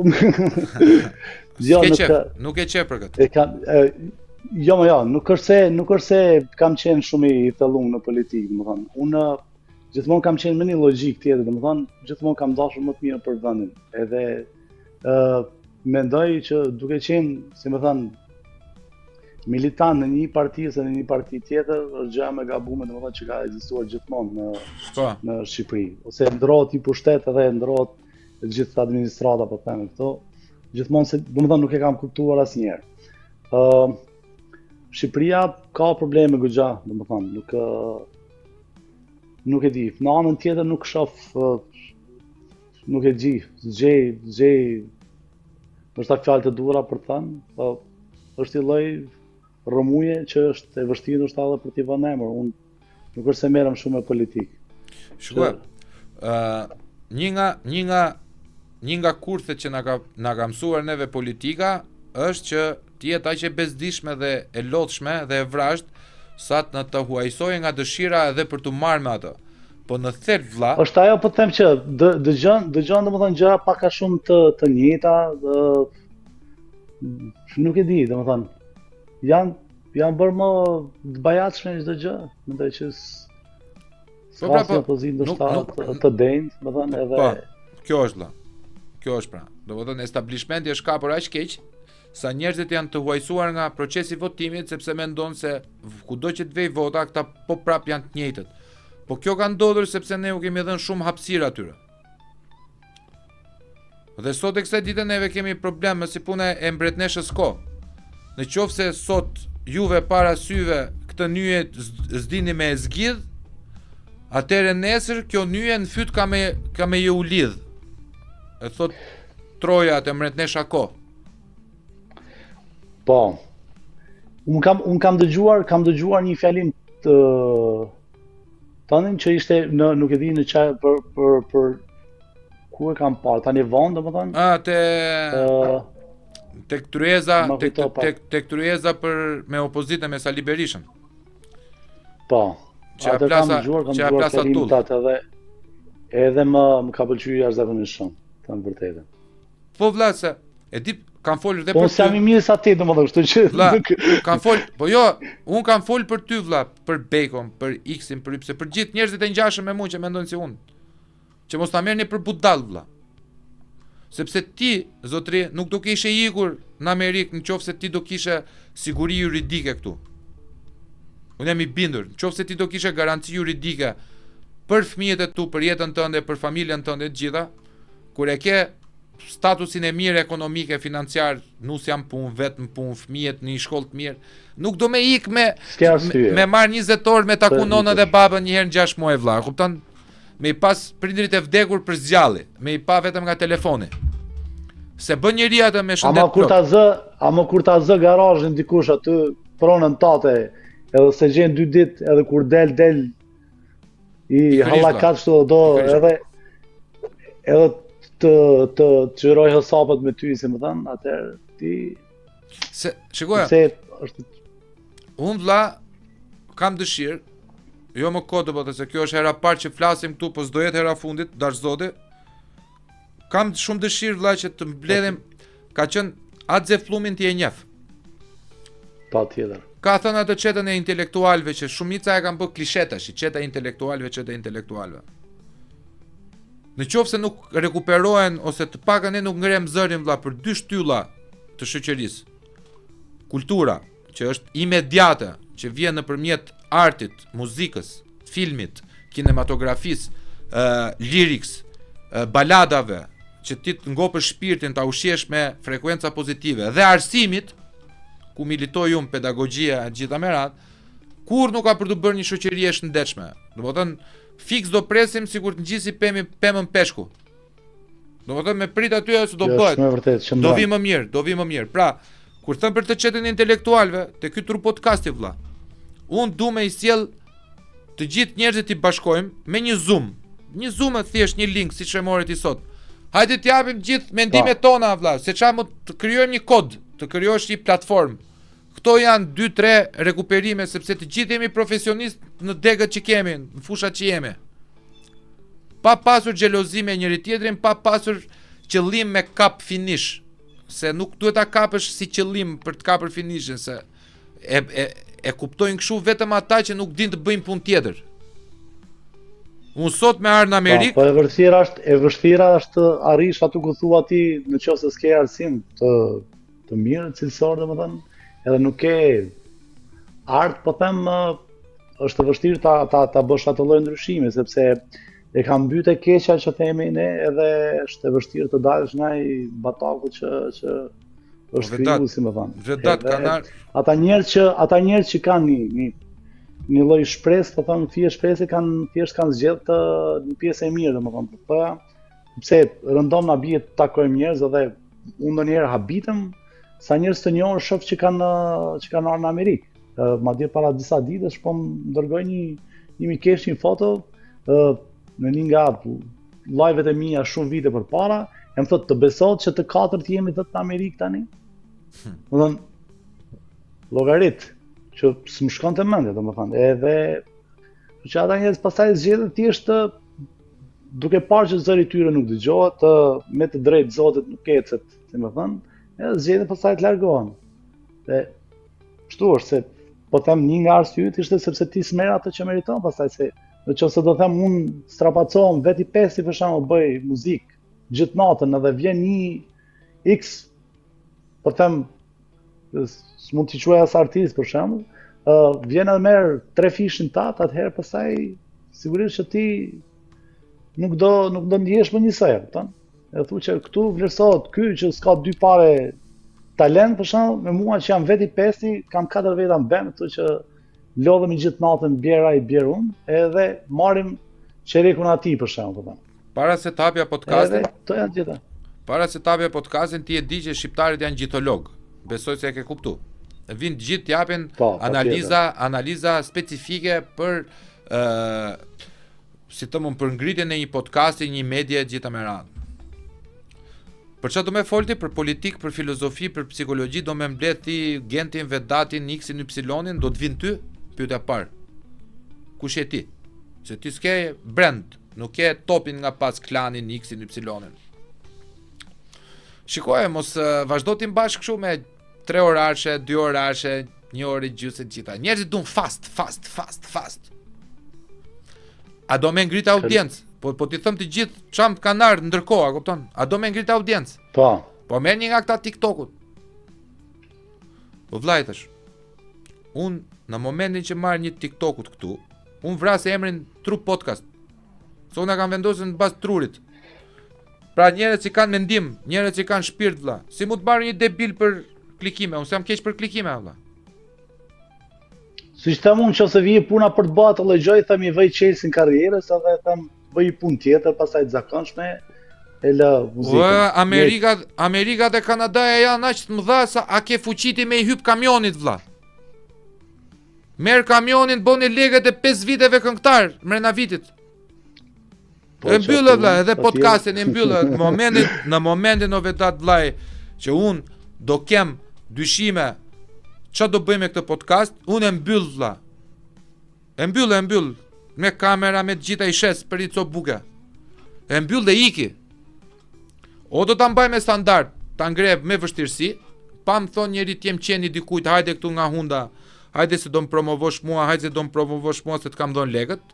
Si që shef ky podcasti nuk ka si sponsor, ka 1 vit e 3 muaj pas si sponsor vlla, qa janë bizneset vogla që kanë ardhur me muaj. Unë s'kam vajtur as te bankat, as te klinikat, as te asnjë lloj gjoje. Sepse në momentin që ti u vetë atyre vlla, ata të vendosin kushte. Do flasësh mirë për këtë, do flasësh keq për atë. Për çfarë hapa podcastin? Podcasti është anti-establishment, është kundër mainstreamit. Prandaj ka hapur Joe Rogan, PBD, Candice Owens. Ti ishte për atë punë do kishin qëndruar Fox ato. Në CNN. Po. Ata e hapën për mos qenë si media. Dhe për të qenë pavarur, për të thënë ata që ndjen edhe që mendojnë që është e drejtë. Dhe unë kuptoj një gjë, që as edhe një lloj njeriu nuk e ka hap berin vlla se si duhet ngrihet diçka përpose ty që je duke rremuar. Ma ka thënë një shoku im që është shumë i pasur këtu, ka biznese që merret me Kinën, me Europën, me gjitha me radhë. Shok fëmijërie. I thash, ma jep një këshill, si me u taku bash tani ora, ma jep një këshill, si ke vajtur vëlla. Shok mirë. O profesor më tha mua, o profe. Më ran kanceri, tha, smundja keqe të 2 prindrit. Ditët e mia më të vështira tjetës ta. Kam punu si kafsh, me orare pa orar, vetëm t'ju siguroja kemio në Itali. Ja ushtova jetën, tha, duke punuar. Një moment ta u lodha, pasi ja ushtova jetën me trajtime, me gjitha me radhë. U lodha, tha, ngrita kokën, kisha krijuar perandori o vlla, pa e ditur fare, më tha. Edhe mua kur ma ka thonë një djalë që është miliarder vlla, literalisht është miliarder, djalë super i thjesht, më i thjesht se sa ne të dy në komunikim. Kur më thot një, e mbaj vath e veshi sepse ai e ka eksperiencë të jetuar, nuk ma ka thonë nga librat. Edhe unë kam mendu vetëm diçka, futju, orar pa orar, jenë shpinë tate, do dalesh me humbje, pak rëndësi ka, ditën tjetër me plus. Plus, minus, deri sa të stabilizohesh që ti t'jesh brand. Edhe të mbash standard. E njëjta gjë është edhe me muzikën vlla, kështu që mos e ndal kurr. Biles për mua tash ti bësh të bësh i ri-editim vlla, ti kalosh atë kolonën zanore që ketë ato muzika, të bësh një gjë tjetër, po të betohet shpendi, nëse ma lejon që t'jap një sugjerim, jo këshill, se s'jam unë i aftë për don këshilla muzikore ty, po një sugjerim është që ti të godasësh fenomenet vlla. Sepse ti je i baladave, je i lirikave, je këngëtar lirik, ti nuk merr kuptim pa tekst. Muzika jote shlodhse, po teksti është ajo që ka fuqitë e ty, a kupton fjalët. Forca, po. Forca vlla, nëse ti godet fenomenet, pra për shembull si Fabrizio D'Andre. Mbahet mend për shembull e njeh fëmijë se sa unë. Il Bombarolo është i viteve 50-60. Po ajo Il Bombarolo si e godet ai fenomenin, unë e dëgjoj sot edhe e përdor për rilcat e mi. Kanë kaluar 80 vjet nga ai zotëria. Ka një problem shpendi. Në biseda her pas herë me miqtë e mi që edhe shkruajnë muzikë, për shembull është e vështirë sepse ka ndryshuar bot kuptimi, është ajo, domethënë që të gjithë jemi bot në një drejtim, e kupton? Kështu është moda, kështu po bëhet, kjo ecën siç më the ti. Njëra gjë është edhe në art, në muzikë. Prandaj unë duhet të dal jashtë rrjedhave të këtij muhabeti, sepse tash është shumë e rëndësishme se me çfarë plotësohet njeriu dhe ku e gjen kënaqësinë, kupton? Dikush ka dëshira të ndryshme, për shembull më pëlqen dal ski ose ecje ose në gjë, është gjë e lirë, pa lek, pa asnjë gjë dhe më jep frymëzim, kënaq. E kupton? Po. Kurse një pjesë e mirë të ne tani janë domethënë që kanë qef vetëm të rrinë klubeve ose të pinë kafe gjithë ditën, edhe të merren me filan me fistekun. E kupton? Është problem domethënë që gjesh mirë kuptim edhe tek ata që shkruajnë muzikë të mirë, për shembull, që janë kompozitorë. Sepse thonë që kjo shet, kjo s'shet, kjo ndej. Unë i them, domethënë kur e filluam ne karrierën, thosha, nuk kishim pretendime për të bërë të famshëm, po bënim një diçka sepse e ndjenim ta bënim, kupton? E ndjenim gjithë, mendonim që ishte e bukur, ishte i tekst, ua sa bukur kjo fjala, ua si kështu. Te janë ky fragmenti këtu, kjo solo, po ta bëjmë kështu, ta bëjmë ashtu. Domethënë kishte shpirt gjëja, ishte një ekip që punonte për atë gjë. Ta? Kurse tani të sjellaj ja dëgjoj këtë sepse e kam bërë me AI, po ja kam bashkangjit një tekst. Hajde gjejë ti nëse ka bërë atë tekstin pastaj me ChatGPT ose me gjë. Po u bë muzika me AI, chat. Kam për shkak, madje po. E kam shmang, si më thon, ti je për një gjë. Në herë pas herë se u bëra edhe kurioz pastaj, po nuk doja të mësohesh atë të krijoja, si më thënë, se fillon të krijo varësi, pastaj edhe gjërat bën. Më thënë fast food prap ti gjën gjëra të shpejta, nuk ka gjë më shpirtërore. Po mendoj që është e rëndësishme pastaj kur shon jashtag që ti je i vërtet të vësh kohën krevat ato ti je i qetë, domethënë ta ndjesh kënaqësinë vetë brenda vetes që ti e ke prodhuar një produkt vetë, domethënë, pa mbrojtja vërdallë. Cila është muza jote, Vedat? Se çdo artist ka një muzë, unë e shikoj edhe te vetja. Muza ime është dhimbja. Unë performoj kur jam nën presion. Ai fjalimi që ke dëgjuar ty që të ka pëlqyer, ka qenë i përgatitur në atë sekondë. Në atë sekondë s'kam ditur se çfarë do flisja para se të merrja mikrofonin në vit e radha dhe duke mbledhur të gjithë budallakinat që u than aty nga persona që ishin fjalë boshe, ujëra, idiotësira politike kështu, kali, fiks kal. Ku ai që flisnin, një pjesë dërmuese i mblodha dhe më shpërtheu vlla. Po unë e kam çështje ekspresioni, se unë kam oratori, kam të folurin publik. Ti e ke çështje tjetër, e folura edhe publike është nëpërmjet vargjeve. Ku e gjen muzën? Për të kompozuar, për të krijuar melodi. Po të dashuria domethënë, për familjen, për njerëzit, për shoqërinë, për gjitha gjërat, domethënë, unë atë kam si muzë. Pastaj her pas here edhe tek dhimbja, domethënë, inspirohem patjetër tek gjërat që më rrethojnë. Her pas here për shembull gjej veten që kur rri një kohë andaj edhe largohem nga prindit e përjetoj goxha, domethënë më jep edhe një lloj melankolie valla. Po, pastaj që më futën një lloj bote që filloj edhe shkruaj her pas here, edhe mbaj shënim në gjë. Është e çuditshme shumë vlla kur shikon mamin dhe babin teksa plaken, edhe mua po më ndodh i shikoj që plaken edhe ndihem aq shumë në borxh me ata vlla. Aq shumë në borxh ndihem se kur jetet 20-at ti mendon se gjithë bota është në borxh me ty, a kupton? Shpendin mami dhe babit kanë hyrë në hak, ky të ka hyrë në hak se ti ke pasur lirinë tënde, ta kanë privuar. Kur ti kalon të 30-at, 32 dhe babi vete të 70-at, mami kalon 60-at, e shikon që bien vlla dhe që ti po prap je i zënë se nuk i jep shumë kohë. Unë e them shumë shpesh edhe biles këtë do ta promovoj gjithmonë. Unë i shikoj natën vlla, teksa flen gjumë rrit 3-4 minuta vetëm i sodis. sepse nuk ka pasuri më të madhe se sa ti kesh gjallë. Në momentin që ata të dy do ikin nga kjo botë në një vend tjetër dash Zoti më të mirë, ti aty vlla do kuptosh që nuk ka asnjë lloj njeriu që të doj ty më shumë se sa vetja. Aty mbyllet filozofia. Aty mbyllet vlla. Po ky është problemi Mogen, ky është problemi është Pendi që domethënë po na mësojnë gjëra ndryshe, po na largojnë sepse ne kemi shumë gjëra të bukura domethënë, kemi edhe tradita dhe zakone të mira. Ka disa që mund të jenë, si më thënë që na kanë lënë ndoshta mbrapa, po pjesa dërmuese janë të mira, kemi pas një lloj që të them ty kulture që se kanë pas popujt e tjerë për të qenë afër njëri tjetrit, afër familjes. Unë i shoh këtu në Amerikë është luftë, po them për një pjesë të mirë aty që kanë fëmijë të vegjël, nuk e kanë luksin të kenë njerëzit që të kujdeset dikush për fëmijët e tyre, edhe janë shumë të lumtur kur i vinë prindrit për t'i dhënë dorë, për të ndihmuar për fëmijët, për shembull, për të çuar shkollë ose për të ndejtë te shtëpia me ta. Edhe shohim pjesën tjetër që promovohet te ne shumë, si më thënë, shumë thjesht fare ajo largësia se si cili duhet të rri vetëm të bëj këtë, larg prindët, larg ti, larg atij, jo ky s'duhet të jetoj me këtë, domethënë i dëgjon ca tema aq shumë tuta sa që është habi. Domethënë ndërkohë që je atje edhe i ke afër për shembull dhe nuk ja din që thon atë rëndësinë e vlerën e prindve.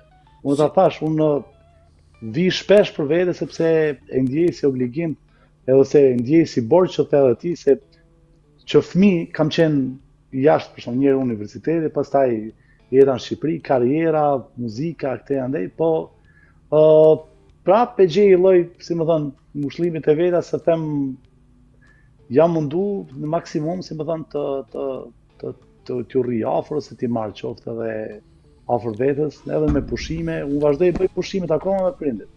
Nuk i kam për tur pasnjëherë. Verën që kaloj, për shembull, babi im është 83 vjeç, edhe me kënaqësi më të madhe e ndihmoj atë zbrisë shkallët, futesh në ujë, do thënë, janë gjëra që nuk i shohim shpesh. Edhe më shumë probleme kishin ndoshta pjesa tjetër e familjes se sa unë. E thësha, ky është baba jam, kupton, unë kam për kënaqësi, për kënaqëri, ta mbaj të rri afër për shkak, sepse ti kupton që atu, domethënë është ajo që themi ne, na kanë rrit, hapat e parë për shkak, kanë mbajt prindin me duar, kështu që gjëra të tilla shef shumë. Po raporti fëmijëve ty me gjyshrit, ja u ke mbarsur këtë dashurinë për gjyshrit, për nonën, për gjyshin nga mami, gjyshin nga babi. E kërkojnë. Po çdo gjë investim, sepse unë flas me prindërit e mi çdo ditë zotë, nuk kalon ditë që s'flas një orë me ta në telefon. Edhe besoj që vjen aty shumë kur fëmia e shef që ti flet me prindit, edhe ata bëhen më të afërt, edhe fakti që ne i kalojmë goxha kohë gjatë verës me fëmijët atje. Patjetër, domethënë unë nuk kam nevojë që të them asnjë gjë atyre, vinë vet, domethënë është bë gjë normale, që afrohen te telefoni, përshëndesin. Jemi dy herë patriot bashkë. Jemi dy herë patriot bashkë, se mirë që kemi Dardanin, po kemi edhe Gjakovën për bashkët. Se dhe unë rënjët nga Gjakova e kam. E kam edhe unë rënjët nga Gjakova, kështu që Gjakova është dashuri kështu e stigmatizuar që në brumosjen time embrionale. Jam shumë i bindur që të paret e mia që kur më kanë folur pa vetdijen time, më kanë folur për Kosovën, për Gjakovën, Malësia e Gjakovës, se unë jam pjesë e Malësisë Gjakovës, që është pjesë e Shqipërisë fatkeqësisht pasi u nda kufiri, pasi e tradhuam Kosovën, sepse duhet me thënë hapur vëlla që në kongresin e komunistëve të Mukjes, mos gabofsha, Kosova u la jashtë. Nga po vetë shqiptarët, nga Partia Komuniste Shqiptare. Dhe një nga luftrat më të mëdha që un kam është duke promovuar si Dardani. Le ta quajmë Dardani ashtu siç është. Le Kosova është toponim serb. Edhe mua do më pëlqente më shumë. Sepse Dardani është, Dardanët. Dardani është, po patjetër. Por vëlla, domethënë fakti që ti i çon fëmijët e tu në Gjakov të rriten atje 3 muaj behare, ore qoftë edhe një javë në behar të dinë se ku i kanë rënjët e tyre, sepse Gjakova është djep kulture, është djep tregtie, qarshia e Gjakovës është me nam, sot e 300 vjet që flitet në për bete, në për lahutra, në për këngje, në për çfarë të duash ti çarshia e Gjakovës. Shpendi i madh Sërgjyqi im e bënte tregtin Gjakov. Vinte nga babina. Ti ke trashëguar emrin e Sërgjyqit domethënë. Po, unë jam shpendi gashi i dytë, le të themi. Domethënë sepse unë kam gjallë emrin e gjyshit. E gjyshit babit, pra Sërgjyqit tim. Dhe fatmirësisht për mua, unë di 7 breza vlla. Gjyshi im më ka mësuar 7 breza. Dhe unë kur vete në Kosovë, herën e parë që kam vajt në Kosovë vetë kam puth tokën vlla. Sepse unë me të vërtet jam rritur në Shqipëri, jam rritur në Fier, kam dialekt tosk e gjitha me radhë, po unë e ndjej veten Dardan. Domethënë kurdo që më pyesin jam shpend gashi kosovar i Fierit.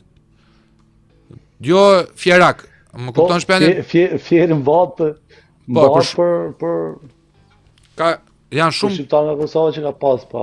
Janë shumë kosovarë. Madje me Bekon e kishin bisedë. Kur ishte këtu tek unë para 2 javë sa ka. Do ditë ta konte ca njerëz domethënë, edhe më tha që ishin domethënë nga Kosova, por në Fier. Po.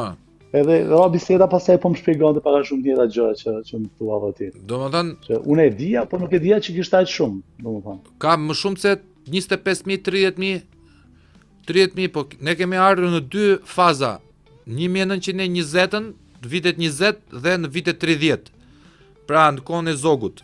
Në pas luftrat ballkanike, që ndodhen genocide të gjitha me radhë, që kanë zbritur poshtë, që është fisi mamas time, dhe fisi babës ka ardhur diku te vitet 34. Fiks në 34-ën kemi ardhur në Fier. Domethënë i bie gati 100 vjet në para, po që kemi trashëguar çdo lloj gjë, pra edhe miqësitë që kemi krijuar, po edhe emrin, për shembull, sa është probabiliteti që një djalë i lidhur në 93-shin të ketë emrin Shpend, i cili është emër totalisht pellazgjik, se s'është as emër fetar, s'është as emër turk, as emër italian, as perëndimor, as lindor, është më autokton se emri Shpend, vlla, nuk di unë ku të gjej, Shpend. Është tipik emër malsori. Unë domethënë dëshira ime edhe për fëmijët ka qenë gjithmonë që t'i vëj emra shqiptar për shembull. Jon e ka djali i madh, Jon Art e ka middle name, po Artin e kena vënë kështu me idin që Arti Jon edhe ka i lloj kuptimi. Kurse djali i dytë ka emrin Erenik. Erenik. Shumë i bukur. Po. Shumë i bukur. Edhe nga lumi i Gjakovës. Po. Ereniku. Edhe domethënë më pëlqejnë shumë, sepse tash dalin lloj emrash, nuk Tu kanë dalë emër djali Kesi. Ku dëgjoj emrat të çuditshëm, ku dëgjon, domethënë nuk para pëlqejnë, po janë emra, për shembull, ja vllai me ka emrin Agron. Po. Emër Bekim. Po. Vetëm ti e ke Vedat e ke emër Osman. Unë balla e ka pas shef Vedat Kokonën e ka pas. Po. E ka pas preferuar se babim ka qenë profesor, ka punuar, domethënë ka dhënë gjuhë letërsi shqipe. Gjuhë letërsi. Për 45 vite në gjimnazin e Mitrovicës, po. Edhe prej Vedat Kokonës, domethënë, ma ka lënë emrin. Po, s'ka gjë. Një doja ushte, por një nuk quhet. E ke rekuperu të fëmijët. Po Vedat, nuk dua të të mbaj më shumë vlla, se e di që ke angazhime, se ke edhe fëmijë tani për të marrë, se të ka marrë nga koha atyre. Dua vetëm një pyetje të fundit. A ka Vedat Ademi në një projekt të ri që mendohet se mund të jetë hit?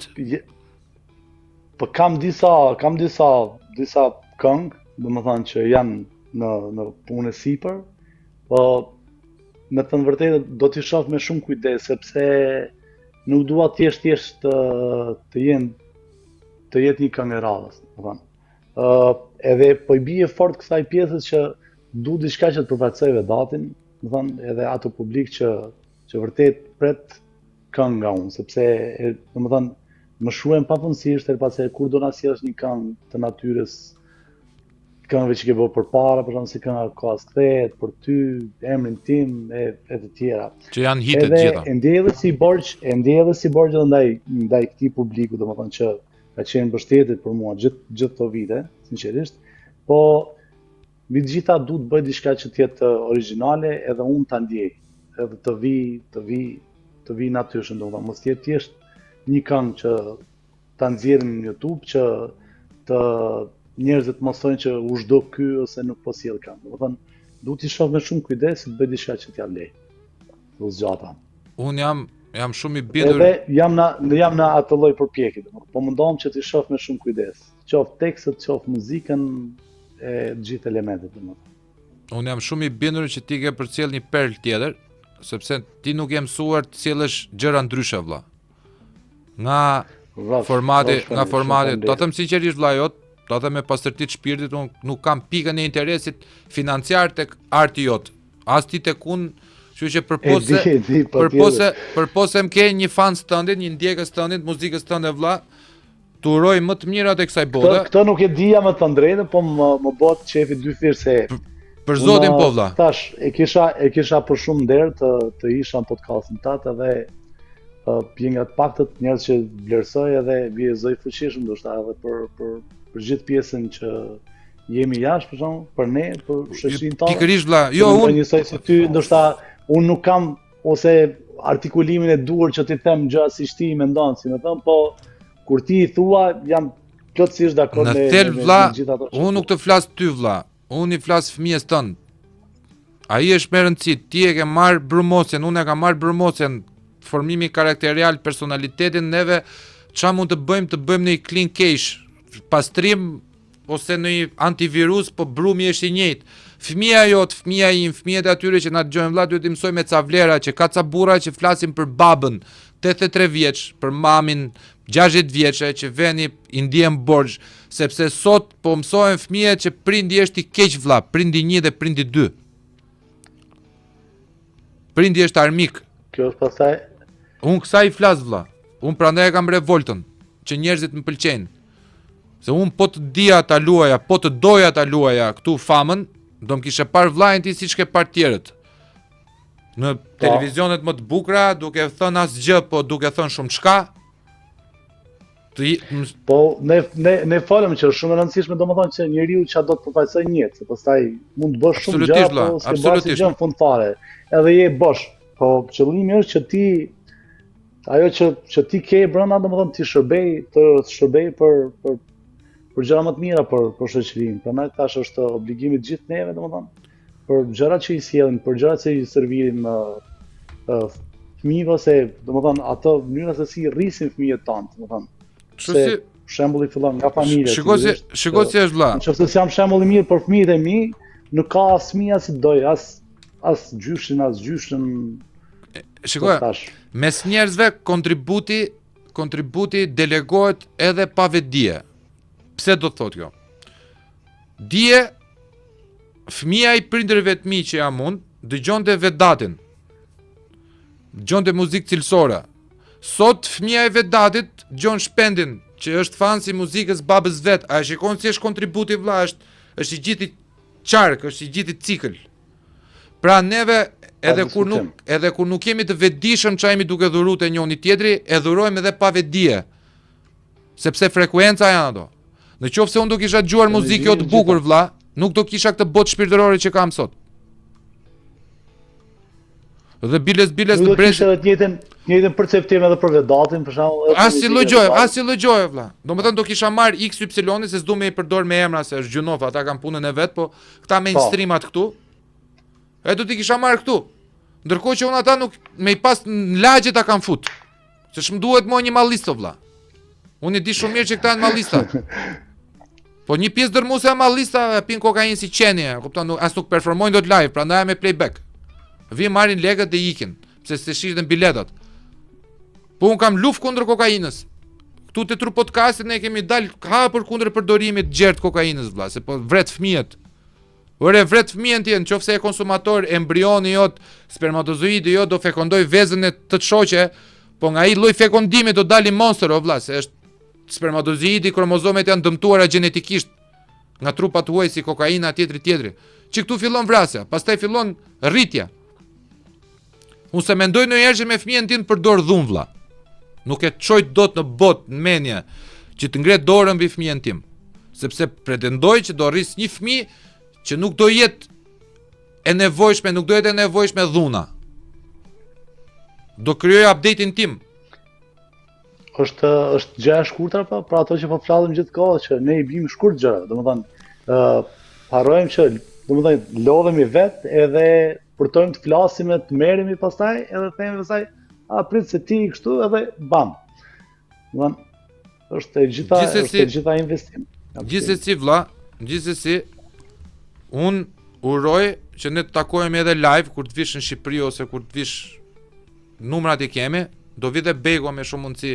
Në prill vjen Bego se ka një projektu në Shkodër, inshallah i del sa më mbar. Takohemi, tam në i drek, në i dark, të rrim për qefin ton, se na duhen njerëz me energji pozitive o vlla që të kemi se çat mësojmë. Më kupton Shpendin? Si më të madhe Shpendi. Shumë faleminderit. Të du fort vlla. Do shihemi shumë shpejt. Të du fort, kam dashur që në fillim vlla edhe pa të njohur, po duke ditur se çat djalë humble që je, e ke dyfishuar respektin dhe dashurinë vlla im. Jam shumë krenar që ke ardhur në Tru Podcast, të përqafoj fort dhe të uroj më të mirat e botës. Për mu, edhe për ty gjithashtu, gjithë mirat, e do shihemi shumë shpejt. Respekte vlla im, respekte. Ky ishte, të dashur miq, kjo ishte biseda me Vedat Ademin, një artist të cilën brezi im është rritur me këngët e tij. Nuk kemi folur vetëm për muzikë, sepse ky nuk është një podcast muzikor. Ky është një podcast shpirtëror. Dhe për gjithë juve që pyesni pse Vedati ka qenë aq i suksesshëm si këngëtar, na dëgjoni sot, uroj që të na kishit dëgjuar sot për gjithë diskutimet që kemi bërë politike, familjare, shpirtërore, ezoterike, etj, për ta kuptuar se një artist i madh duhet të mbarsi në shpirtin e vet madhështi. Mos harroni, ndiqeni në rrjetet e tija sociale Vedat Ademi në Instagram, Facebook, TikTok, kudo që të jetë, dhe një subscribe dhe like te kjo video që po shikoni dhe që ndoqet tani. Natën e mirë, ju dua shumë, jeni arsyeja pse unë luftoj çdo ditë. Natën. Miq, ky është një komunikim, cilin duhet ta kishim bërë shumë më përpara, si unë si Bleda, po jemi Power, gashi vetëm an kafit. Eka, se kam shumë pun. E marr vetëm me këto krijimet digjitale, skenike, jo po digital marketing, e më thet tash. Tani po ju dal vetë me zë dhe me figurë për t'ju ofruar një paket shërbimesh. Në Tru Podcast janë të mirëpritur të gjithë njerëzit të cilën duan të promovojnë veten e tyre, idetë e tyre dhe shumë çka tjetër që ka të bëjë me ta dhe me trurin e çdo kujt. Jo më kot quhet Tru Podcast, sepse nuk marrim showbiz, nuk marrim pisliqe lart e poshtë, nuk trajtojmë tema të cilat trajtohen në mënyrë klishe në pothuajse çdo studio televizive.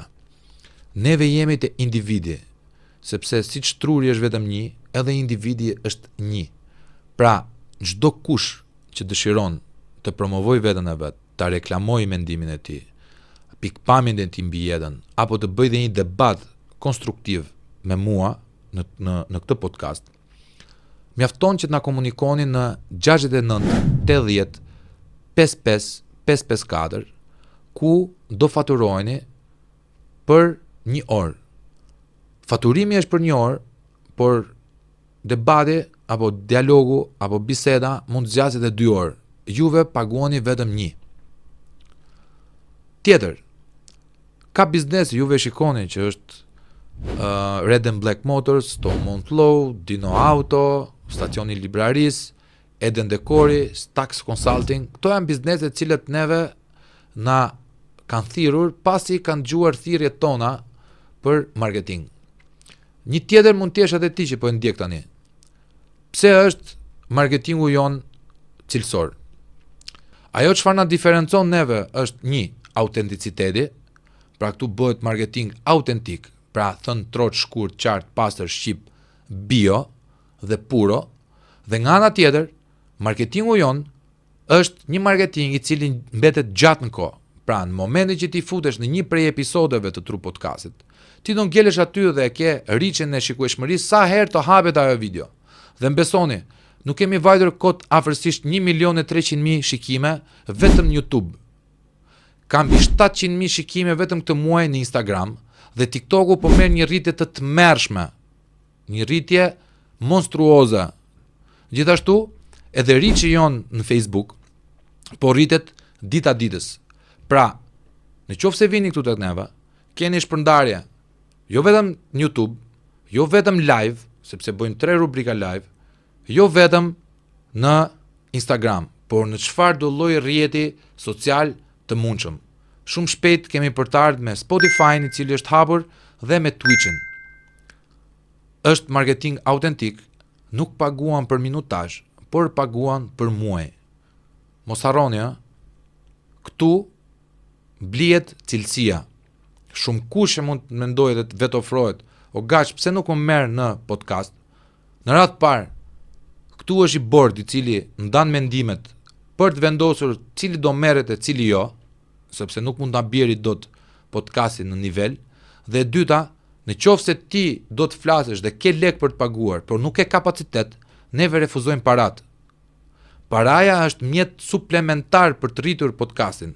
Nuk jemi KÇK, nuk jemi kapçat kapësh, dhe aq më tepër nuk jemi për gjëra falas, sepse siç e themi këtu në Tru Podcast, në rubrikën Double G me avokatin Goxhaj, e vetmja gjë që është falas është djathi në qarkun e miut.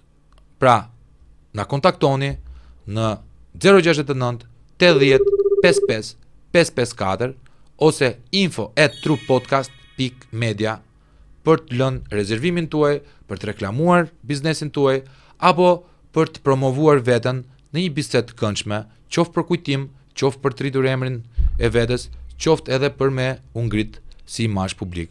Sepse ju dini, këtu kanë ardhur njerëz dhe janë bërë të njohur. Këtu kanë ardhur njerëz dhe kanë dalë të super kënaqur.